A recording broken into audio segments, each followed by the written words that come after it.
quand à 95 ans, à 92 ans, on a l'ambition de reprendre un mandat de 7 ans pour être au pouvoir jusqu'à 99 ans.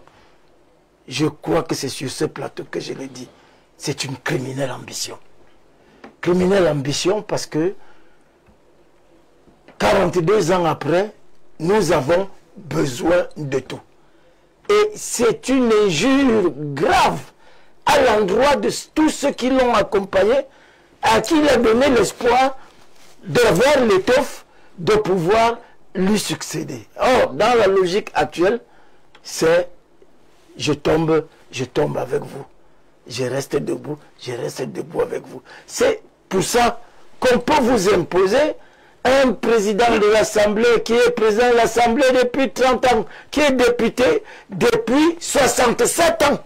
On peut vous imposer un président du Sénat qui a appelé à assumer l'intérim du président de la République, un monsieur qui a l'âge. On peut vous imposer à avoir à la sécurité de tout un pays le plus vieux général des armées au monde, le plus vieux commissaire de police au monde, le plus vieux président du Conseil économique, le plus vieux président du Conseil constitutionnel. Vous me direz, comme le conseiller du président Lansana Conté avait dit, le président est malade, il a mal aux pieds, il n'a pas mal à la tête. Mais je tiens à vous dire, M. Omba, à un certain moment, il n'y a pas de régénérescence des cellules d'intelligence. Moi, je crois que si le président veut aider le Cameroun, il doit pouvoir passer la main. Vous voyez, il y a un intellectuel camerounais de renommée internationale qui parlait, il y a quelques années, du Kaolan. Ne voyez-vous pas que ce projet, n'est-ce pas, de décentralisation, qui dure depuis 29 ans et qui tarde à être implémenté sur le terrain, de 1996 à 2025, nous sommes à 29 ans. Vous ne voyez pas que ça c'est un projet de Kaolan? Et ce n'est pas... Dans plusieurs secteurs, on peut en dire la même chose. Regardez par exemple un stade comme celui de l'Embi, qui dure déjà depuis presque 10 ans. Ce n'est pas fini. C'est quoi ça? Ça c'est le Kaolan. Ça c'est la sorcellerie.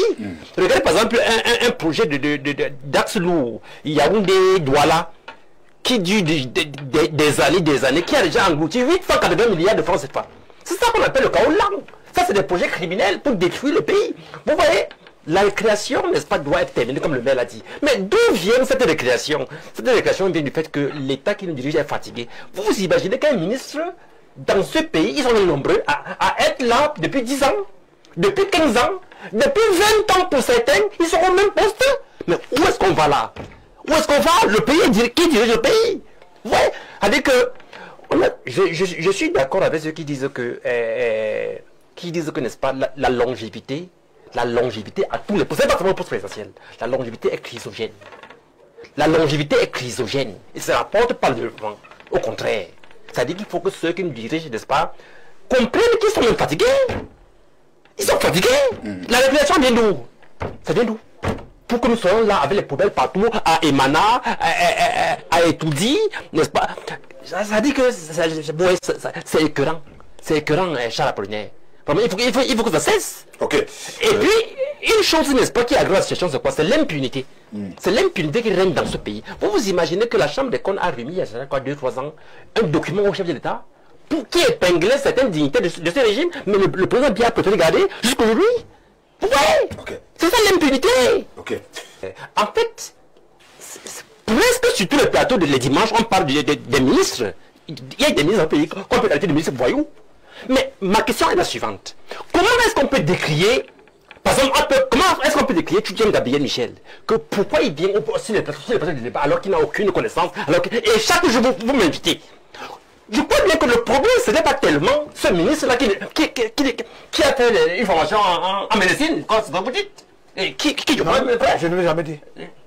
Soyez attentifs. En fait, vous avez dit que quand le ministre conçut la route, oui, le ministre en charge des questions de ville doit se rapprocher du ministre qui conçut la route en lui disant le plan de développement de ma ville prévoit que il y aura ceci, il y aura ceci, pour qu'on prévoit ça. J'ai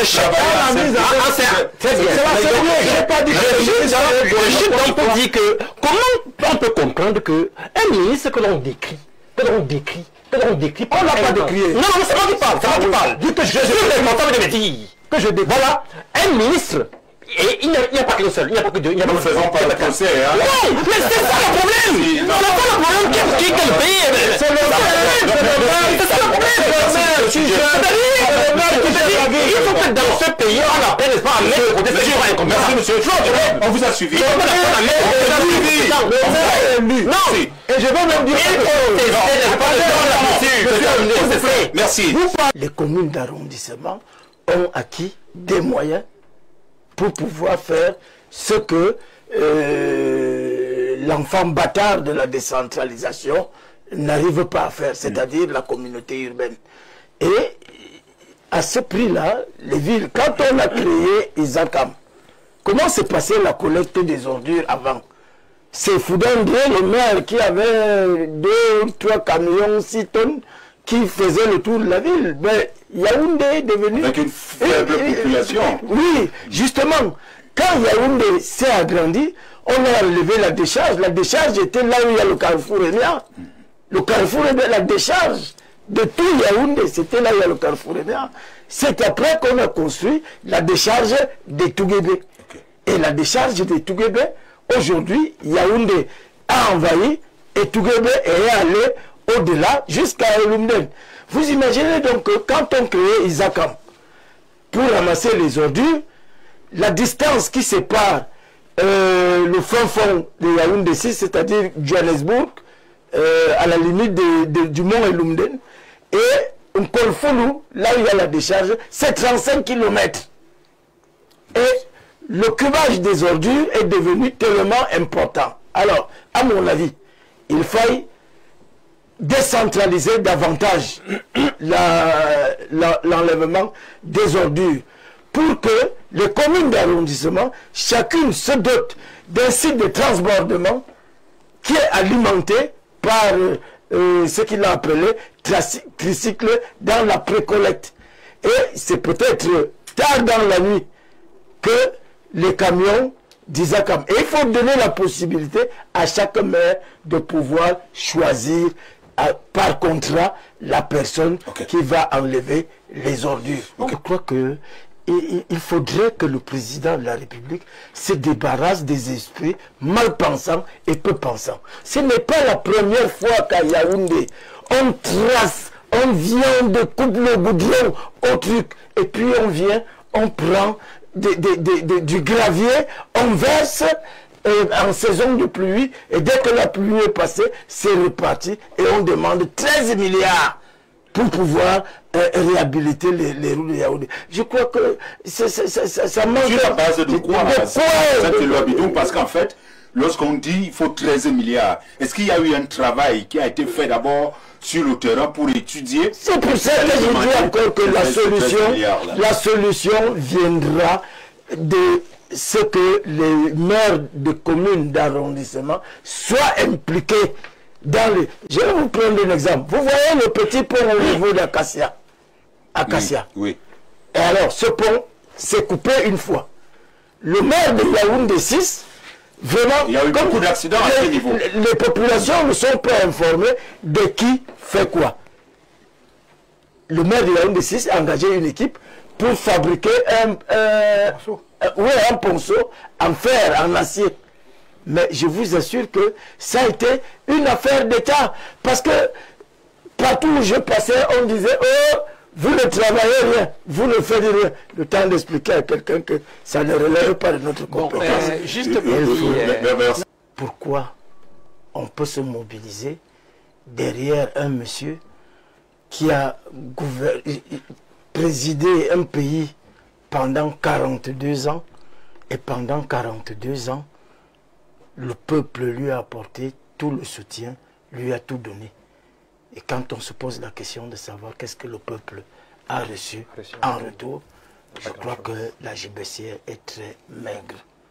Parce que quand le président Biya est arrivé au pouvoir, j'avais 22 ans. Aujourd'hui, j'ai 65 ans. Et lui, il a 92 ans. Quand Ahidjo partait du pouvoir en 1982, nous, on trouvait qu'Ahidjo était déjà vieux. Pourtant, il n'avait que 58 ans.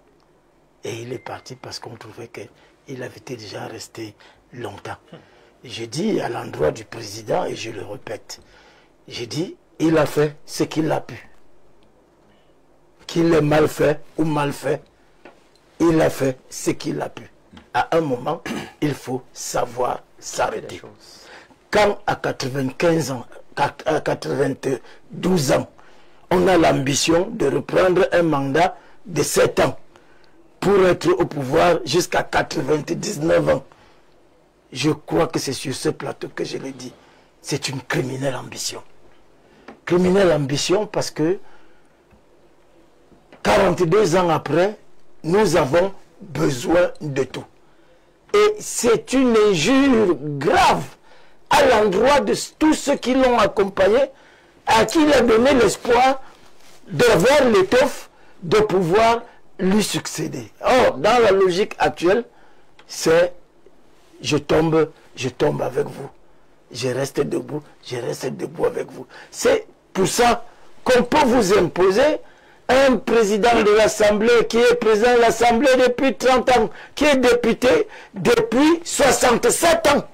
On peut vous imposer un président du Sénat qui a appelé à assumer l'intérim du président de la République, un monsieur qui a l'âge.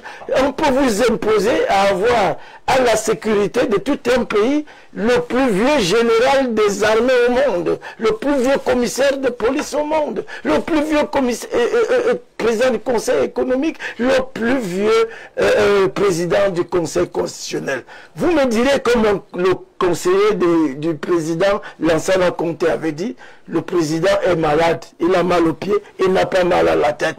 Mais je tiens à vous dire, M. Ongba, à un certain moment, il n'y a pas de régénérescence des cellules d'intelligence. Moi, je crois que si le président veut aider le Cameroun, il doit pouvoir passer la main. Même si c'est à son épouse, même si c'est à son fils, même si c'est à son neveu, même si c'est à son ami, pourvu que on ne peut pas. Nous avons passé 7 ans. 7 ans, de 2018 à 2025, nous sommes à la recherche d'un acte de souveraineté qui démontre que le président gouverne encore. Donc, pour moi, cette mobilisation-là, c'est de la sorcellerie. Moi, ce que j'attends du président, qu'il fasse, on nous a dit, on dit qu'à cet âge-là, on est un sage, que le sage s'assied et qu'il passe le témoin. Ok, merci. Vous laissez la force. C'était loi. Bidoum, monsieur le maire, vous venez de suivre votre aîné. Il dit que vous êtes tous, enfin, je le considère encore comme militant de votre parti, le RDPC. Il estime qu'on ne devrait même plus parler de la candidature de Paul Biya. Mais quand même, nous revenons sur le thème. Cette mobilisation-là, que cache-t-elle autour de Paul Biya? Voilà, merci de nous donner l'opportunité de dire quelque chose. En réalité, nous ne pouvons pas nous positionner comme le porte-parole de ceux qui soutiennent le président Paul Biya. Parce que nous sommes dans une république, et une république a ses règles, il y a la démocratie. Nous essayons de comprendre. Vous allez comprendre, il y a la démocratie. La démocratie, c'est la liberté d'expression, la liberté de penser, la liberté du choix. Il est difficile d'aller analyser et de critiquer le choix d'autrui. C'est maladroit de traiter les gens de sorciers et de tout ce que j'ai entendu sur ce plateau. Voilà. Ce que je voudrais quand même dire, c'est que, vous savez, les partis politiques ont deux missions principales. Accéder au pouvoir et s'y maintenir. Et au Cameroun aujourd'hui, le seul parti qui donne un peu de crédit, ou alors qui donne du crédit et qui donne de la confiance au peuple, c'est le Rassemblement démocratique du peuple camerounais. Pourquoi? Parce que bien structuré, bien organisé, avec un leader capable, un leader qui a permis que le Cameroun soit aujourd'hui un pays stable. Mes aînés sont là, ils savent, ils ont un peu parcouru le monde entier, ils ont parcouru l'Afrique. Je vous dis, le Cameroun est assez spécial. Quand vous allez au nord, au sud, à l'extrême nord et autres, vous voyez des personnes différentes, mais qui parviennent à vivre dans une parfaite intégration nationale. C'est à l'actif de quoi? À l'actif d'un homme. Vous savez, moi je suis très gêné quand on parle d'âge. Parce que si on se met à parler des âges ici, je dirais que je me sens aussi très mal à l'aise. Non, je parle de mon aîné. Je dirais que je suis très mal à l'aise d'échanger avec M. Bidon, parce que entre lui et moi, il a dit qu'il avait 65 ans, nous avons au moins 26 ans d'écart. Non, non, je comprends, je voudrais parler d'âge, donc ne parlons pas d'âge. Ne parlons pas d'âge, parce que s'il faut parler d'âge, je crois que le président Paul Biya, il est bien pour être président de la République, parce qu'à partir de tout ce qu'il a accumulé comme intelligence et comme sagesse, on peut compter sur lui mieux que de certains jeunes, parce que faisons attention. Vous savez, je ne suis pas... Moi, j'ai appelé voleur celui qui a été condamné. Et il y a un monsieur dans ce pays qui a été condamné à, je crois, c'est 104 ans de prison. Je crois que c'est M. Lebou, avec tout le respect que je lui dois. Il avait quel âge? M. Lebou avait quel âge? Moins de 50 ans. Moins de 50 ans. Voyez, donc ne parlons pas de cela. Nous sommes tous responsables. Quand nous mettons en place, nous posons la politique, nous essayons de demander qu'est-ce qui se passe autour de nous. J'ai vu une vidéo qui circule partout là, un leader politique qui menace parce que l'un de ses militants lui a demandé de venir prendre un engagement. Que bon, voilà, je prends un engagement si tu seras candidat et que tu ne vas pas démissionner au dernier moment. Il s'agit de la confiance que vous mettez à un homme et à un groupe. On a d'autres leaders ici qui partent de tel parti, aujourd'hui là tel parti, demain là un autre. Et donc, nous ne voulons pas cette instabilité. Celui qui a pu quand même stabiliser notre pays, c'est le Cameroun. Maintenant, je parle de moi. Pour parler de moi, pourquoi moi je soutiens le président de la République? J'ai commis un livre ces derniers jours-ci, il va sortir, de vigile amer. Parce que moi, pour payer mes études, j'étais obligé de faire en 4e année, en 5e année à l'université. J'étais vigile. Ça veut dire que c'est un rêve. Il est possible qu'on parte de zéro pour devenir quelqu'un parce que les conditions mises en place par le président de la République nous permettent que même un enfant de pauvre puisse arriver. Moi, je suis assis, je suis bien, je suis en tenue. Mais il y a quelques années encore, je portais des tenues kaki et marron. Pas les jaunes même c'est plus beau. Pour vous dire que le rêve est permis. Et je suis arrivé à ce niveau, pourquoi? Parce qu'il y a la capacité, j'ai fait mes études, normalement. J'ai postulé un peu partout. Je suis cadre dans une entreprise. Et sur le plan politique, j'ai postulé, je suis devenu maire. Alors pourquoi ne pas soutenir donc, le président de la République? Donc chacun de nous a ce qui le pousse à devenir un militant, un pilier ou alors une racine du président de la République. Merci. Maintenant, pour ce qui concerne le problème en question, comprendre la mobilisation autour de Paul Biya. Écoutez, tous ceux-là qui s'agitent autour du patriarche Paul Biya, là, le plus souvent, c'est parce qu'ils cherchent l'emploi, c'est la famine, c'est la pauvreté, le plus souvent. Il y en a qui sont déjà bien situés. Écoutez, ceux-là qui sont bien situés, ils cherchent une protection. Ils cherchent une protection par rapport au forfait qu'ils ont commis sur le Cameroun national. Maintenant, tu cherches une protection. Maintenant, c'est moi qui ai la parole, s'il vous plaît. Vous devez parler, vous devez faire religieusement, s'il vous plaît. Ne me trouvez pas. Comment comprendre qu'on puisse, n'est-ce pas, soutenir un patriarche comme M. Biya, n'est-ce pas, qui a passé déjà plus de 40 ans au pouvoir et à son âge. Madame disait tout à l'heure que la longévité ne lui pose pas de problème. Non. Non, la longévité seule est chrysogène, M. Omba. La longévité est chrysogène. Vous voyez? Et bien même s'il fallait même faire avec la longévité, comment comprendre, n'est-ce pas, la longévité dans un pays où 10% de Camerounais sont menacés par leur sécurité alimentaire?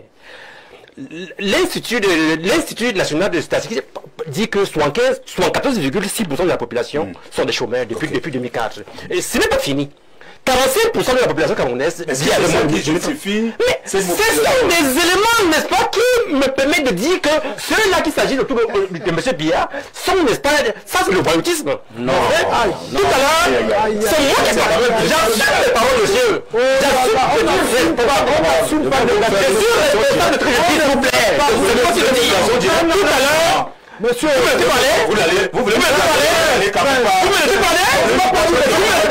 S'il vous plaît. Vous me laissez parler? S'il vous plaît. Vous me laissez parler? Vous me laissez parler? Laissez-moi aller. Si vous me citez, vous me laissez parler. Laissez qui? Vous l'avez cité? Oui. Je l'ai cité. Je suis cité. Je l'ai cité. Je suis pas passé. Oui, merci. Merci, écoutez. Tout à l'heure, s'il vous plaît. Merci, s'il vous plaît. Merci, je chute pour dire que tout à l'heure, j'ai suivi religieusement tout le monde, et particulièrement mon frère Bidon, lorsqu'il parlait, n'est-ce pas, dans vos commentaires, il a parlé de sorcellerie, que je te charge. Mais le voici. Mais moi, je voudrais dire... Vous parlez de voyous, que les gens ont condamné, n'ont pas accepté. Ici, même si... Sorciers et voyous. Et pauvres. Et je voudrais vraiment... Lorsque vous venez, vous savez que vous avez, à chaque fois que vous venez, un enseignant, on vous demande d'être courtois, Oui, quand même. oui. Et c'est ça, même quand j'échange avec vous, Oui. c'est que venons dans le débat, Oui. chacun est libre, mais soyons courtois. Oui. Et polis, ça nous permet. D'accord. Bon, nous Je sommes suis d'accord avec vous. Vraiment, l'émission est terminée. L'émission est terminée. Je suis très d'accord avec vous. Juste pour dire que je suis monsieur Chalamba. Je suis voilà. Maintenant, j'ai suivi monsieur le maire lorsqu'il parlait, il a dit, n'est-ce pas, que non, s'il vous plaît, je chute, il a donné la parole. Le but d'un parti politique, n'est-ce pas, c'est d'accéder au pouvoir et de s'y maintenir. Là, c'est ce que j'ai noté. Mais je suis d'accord avec lui, mais juste pour dire que on ne se maintient pas au pouvoir dans un pays lorsque tout est, n'est-ce pas, à voler. C'est ça le problème. Ok. Ça ne se maintient pas. Merci. Merci. On ne se maintient pas. Est-ce que vous savez que c'est vous l'avez dit, merci. Est-ce que vous savez que c'est depuis une vingtaine d'années que les enseignants, n'est-ce pas, supplient le président bien pour la signature de ce. Nous allons donc revenir. Est-ce que vous le savez? Merci. Avec le concours de la régie, s'il vous plaît, vous prenez en quelques en quelques secondes. Elle va sortir. Non, on lui donne tout le reste de notre temps. Non, permettons cette loi. Monsieur Bikoro, C'est incroyable. Allons-y. Vous voyez, la parole doit être relative. C'est un patriarche. Mais je ne le serai pas comme elle se partage. ça, je ne le mets pas. Non, il ne faut pas considérer que le simple fait qu'un Camerounais ne comprenne pas pourquoi d'autres apportent le soutien à l'autre. Non, laissez chacun avoir son opinion. Mais moi je dis, non, on n'insulte pas les gens à la télé. Non, je ne peux pas doubler, je l'ai dit à Mvoum ici sur ce plateau, retire ce que tu viens de dire. Il a dit qu'il ne retire pas. Il aura sa citation directe. Moi je dis que le RDPC est effectivement le parti le plus structuré, le parti le plus... Moi, je n'ai rien contre le RDPC, mais je mets de sérieuses réserves sur les capacités d'un homme de cet âge à continuer. C'est suffisant. Merci.